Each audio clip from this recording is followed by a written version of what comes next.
नमस्कार दोस्तों, स्वागत है आप सभी का आपके अपने YouTube channel online study DK में। दोस्तों आज हम आपके लिए लेकर आए हैं शून्य से शिखर तक जो हमारे गणित की सीरीज चल रही है, उसी सीरीज का आज हम 4th पार्ट लेकर आए हैं। और यहाँ पर भी आज हम देखने वाले हैं गणित के कुछ अति महत्वपूर्ण सवाल, जिस प्रकार के क्वेश्चन सीटेट, यूपीटेट और अन्य टेट एग्जाम में पूछे जाते हैं।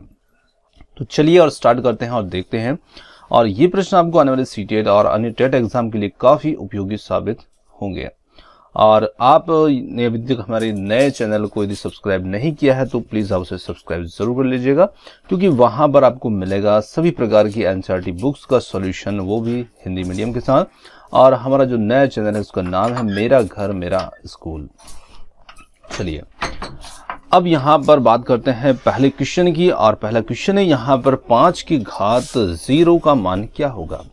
बहुत छोटा सा प्रश्न है और ये प्रश्न आपको सॉल्व करने की जरूरत ही नहीं पड़ती है, सिर्फ आपको वैसे ही इसका उत्तर बता सकते हैं। तो देखिए यहाँ पर जो हमारा ऑब्जेक्ट है इसके लिए 0 1 2 3 क्या होगा, तो आप अपना उत्तर कमेंट्स में जरूर बताइएगा इसका मान कितना होगा।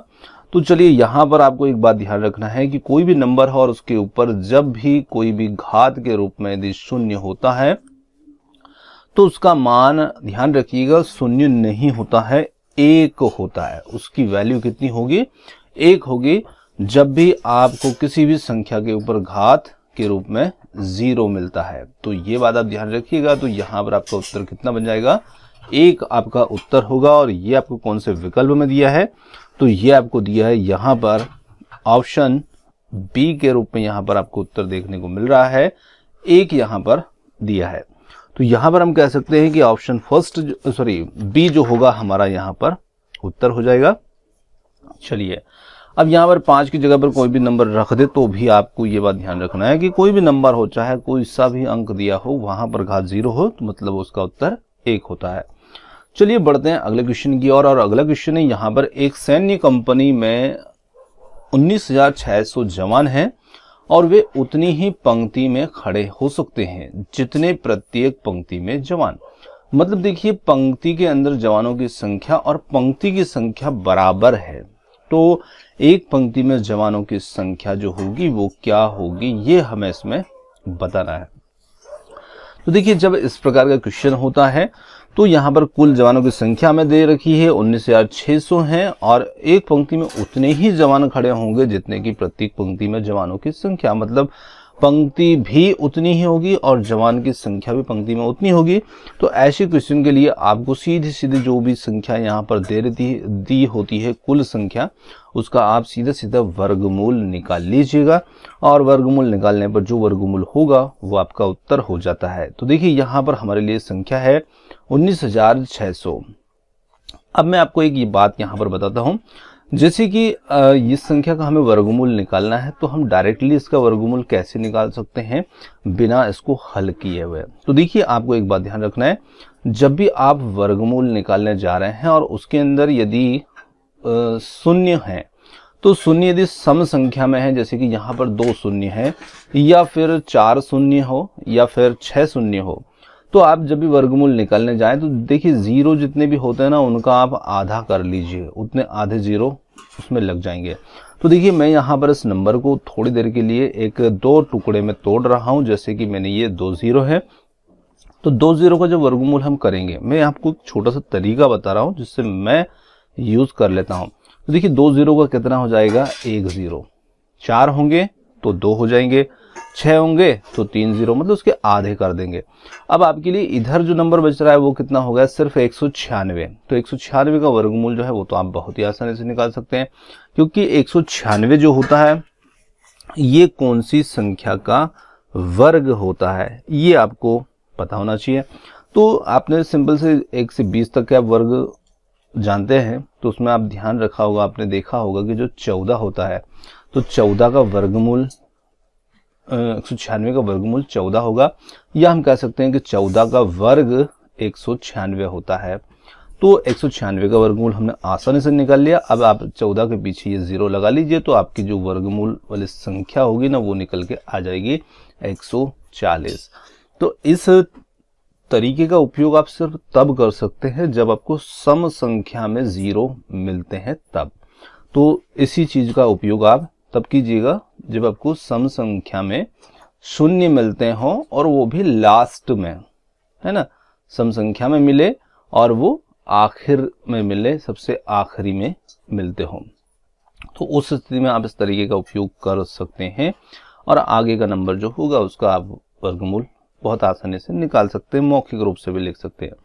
तो यहाँ पर देखिए पंक्तियों की संख्या कितनी होगी 140, और हर पंक्ति के अंदर सैनिक कितने होंगे, तो उसके अंदर भी 140 सैनिक जो हैं ये उसमें मौजूद रहेंगे। तो यहाँ पर हमारा जो उत्तर हो जाएगा ना वो हो जाएगा ऑप्शन सी 140। तो इस प्रकार से हम इस क्वेश्चन को हल कर सकते हैं। अब मान लीजिए कि यहाँ पर मैं 2 जीरो की जगह पर 4 जीरो बढ़ा देता हूँ। थोड़ी देर के लिए एक एग्जाम्पल ले लेते हैं फिर से। यहीं पर देखिए, अब मान लीजिए मैं यहाँ पर 196 है और 2 0 ऐसे 4 जीरो बढ़ा लेता हूँ। तो अब 4 जीरो है तो 4 के कितने बन जाएंगे, 2 जीरो बन जाएंगे। 196 का फिर 14 हो जाएगा। तो उस स्थिति में इसका उत्तर इतना हो सकता है। तो ऐसे आप ध्यान रखिएगा। चलिए अगले क्वेश्चन की ओर बढ़ते हैं। थर्ड क्वेश्चन की ओर। थर्ड क्वेश्चन है यहाँ पर 4 माइनस ब्रैकेट के अंदर 2 माइनस 9 की घात 0 है प्लस 3 की घात 2 और भागित 1 प्लस 3 बराबर कितना होगा, ये हमें इसमें निकालना है। तो देखिए इस क्वेश्चन को हमें अभी देखा था कि 0 जब किसी भी संख्या के ऊपर आती है तो उसका मान कितना हो जाता है, उसी से हम इसको बहुत आसानी से हल कर लेंगे। देखिए मैं यहाँ थोड़ा सा क्वेश्चन को फिर से लिख रहा हूँ, जैसे कि 4 है और 2 माइनस 9 और 0 प्लस 3 की घात 2 है और भागित 1 प्लस 3। तो देखिए पहले हमें ब्रैकेट को हल करना होता है, बॉडमॉस के नियम का पालन करते हुए क्वेश्चन को हल करना है। तो क्वेश्चन के अंदर सिर्फ एक ही ब्रैकेट है और एक भाग का निशान है और बाकी सब जोड़ और घटाव है। तो चलिए इसको पूरा ही लिख लेते हैं। जैसे कि यहाँ पर 4 माइनस, अब देखिए यहाँ ब्रैकेट को जब हम हल करते हैं तो 9 में से 2 घटाते हैं तो यहाँ पर बचता है -7 और -7 के ऊपर आ जाती है घात उसकी 0। ये आ गई। आगे हम यहाँ 3 की घात 2 है, इसको 9 लिख सकते हैं और 9 में हमें भाग किसका लगाना है, 1 का लगाना है। तो मैं 9 के बटे में 1 लिख देता हूँ और फिर आगे की संख्या जो 3 है वो प्लस में लिख देता हूँ इस प्रकार से। तो देखिए 7 की घात 0 जो होती है ना उसका मान कितना हो जाता है, तो उसका मान हो जाता है 1। तो यहाँ पर 4 माइनस 7 की घात 0 का मान हो जाएगा 1 और प्लस 9 में हम 1 का भाग लगाएंगे तो 9 ही आएगा और ये 3। अब जो भी धनात्मक संख्या है उनको जोड़ लीजिएगा। जैसे 4 है, 9 है और 3 है। 9 3 12, 12 और 4 16 और 16 में से हम 1 घटा सकते हैं। तो यहाँ पर हमें उत्तर मिल जाता है 15। तो ऑप्शन ए के अंदर हमारा उत्तर यहाँ पर दे रखा है 15, ये हमारा उत्तर हो जाएगा। चलिए अगले क्वेश्चन की ओर बढ़ते हैं। 1.2 गुणे 10 की घात 30 का आधा कितना होता है। तो किस प्रकार से हल करेंगे ऐसे क्वेश्चन को, तो देखिए 1.2 गुणे 10 की घात 30 का आधा कैसे हम निकालेंगे। तो यहाँ पर देखिए 1.2 गुणित 10 की घात 30 है ना, तो उसे मैं इस प्रकार से लिख सकते हैं 10 गुणित 10 की घात 29। देखिए मैंने 1 10 उस 30 घात से निकाल लिया है और उसे मैंने यहाँ 10 के साथ गुणा में लिख दिया है। अब मैं यदि इस 10 का गुणा इसे 1.2 में गुणा करता हूँ तो ये बन जाता है 12, क्योंकि इसमें पॉइंट जो है वो एक अंक आगे चला जाएगा। तो 12 गुणे 10 की घात 29 ये हो जाएगा। और अब हम क्या करते हैं, इसका आधा कर लेते हैं, मतलब इसमें 2 का भाग लगा देते हैं। तो 2 से हम 12 को आसानी से काट सकते हैं 6। तो यहाँ पर हमारा जो उत्तर निकल के आएगा वो आ जाएगा 6 गुणे 10 की घात 29। और ये हमें कौन से विकल्प में देखने को मिल रहा है आप देख सकते हैं। तो ये हमें देखने को मिल रहा है ऑप्शन बी के अंदर, ये हमारा उत्तर आ जाएगा। अब चाहे तो हम 6 को इस प्रकार से लिखें या 6 को हम इस प्रकार से भी लिख सकते हैं 6.0 गुणे 10 की घात 29, क्योंकि उसका मतलब भी उतना ही होगा और इसका मतलब भी उतना ही होगा। तो यहाँ पर ऑप्शन बी जो होगा ना, ये हमारा इसमें उत्तर बन जाएगा। चलिए अब देखते हैं हम अगले क्वेश्चन की ओर। 9 के वर्ग को 125 के घनमूल से भाग देने पर शेषफल क्या होगा। यहाँ पर 4 विकल्प हैं, 1 2 3 4, क्या हो सकता है। देखिए क्वेश्चन को समझिएगा, 9 का वर्ग कीजिएगा। 9 का वर्ग हम करते हैं तो 9 के वर्ग को हमें भाग लगाना है 125 के घनमूल से। तो 9 का वर्ग जब हम करते हैं तो ये कितना हो जाता है, 81 हो जाता है। अब 81 को हमें क्या करना है, 125 का घनमूल। तो 125 का हम यदि घनमूल निकालते हैं 125 का, तो इसका घनमूल कितना हो जाएगा, तो इसका घनमूल हो जाता है 5। तो हमें 81 को 5 से भाग लगाना है। तो यहाँ पर हमें 81 को भाग लगाना है किससे, 5 से। तो देखिए आप 5 से इसको भाग लगाएंगे तो 5 एकम 5 एक बार भाग जाएगा और फिर यहाँ पर बचेंगे 3, 5 6 30, 16 बार भाग जाएगा और एक यहाँ पर शेष बच रहा है। तो यहाँ पर कह सकते हैं कि 16 जो है ये तो भागफल हो जाएगा और इसमें एक जो है ना वो शेष बच जाएगा। तो यहाँ पर हम कह सकते हैं कि शेषफल का मान जो होगा ना वो 1 होगा इसके अंदर।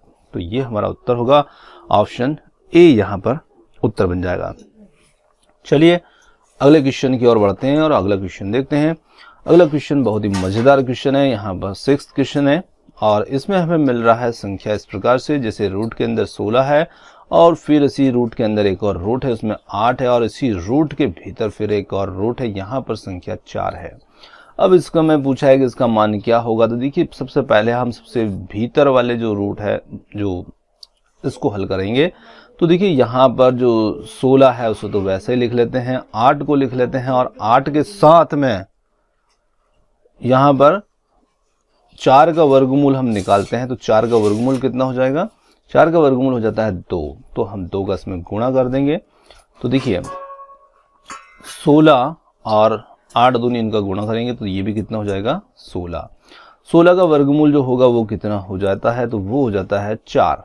तो अब हमें क्या करना है कि जो सबसे बाहर का 16 है इसमें हमें 4 का गुणा करना है और जब इसमें 4 का गुणा करेंगे तो ये 16 को 64 बन जाता है और 64 का वर्गमूल हम निकालते हैं तो ये निकल के आता है 8। तो हमारा उत्तर हो जाता है यहाँ पर ऑप्शन बी 8 इसमें उत्तर हो जाएगा। तो दोस्तों ये थे आज के हमारे गणित के इसी सीरीज के कुछ प्रश्न जो कि आपको आने वाले सीटेट और टेट एग्जाम के लिए काफी उपयोगी रहेंगे। और क्वेश्चन आपको कैसे लगे कमेंट्स करके जरूर बताइएगा और वीडियो पसंद आया हो तो वीडियो को लाइक शेयर और चैनल को सब्सक्राइब करना मत भूलिएगा। आपने हमें इधर सुना उसके लिए बहुत बहुत धन्यवाद। थैंक यू सो मच और मिलते हैं जल्द ही एक और नए किसी वीडियो के साथ।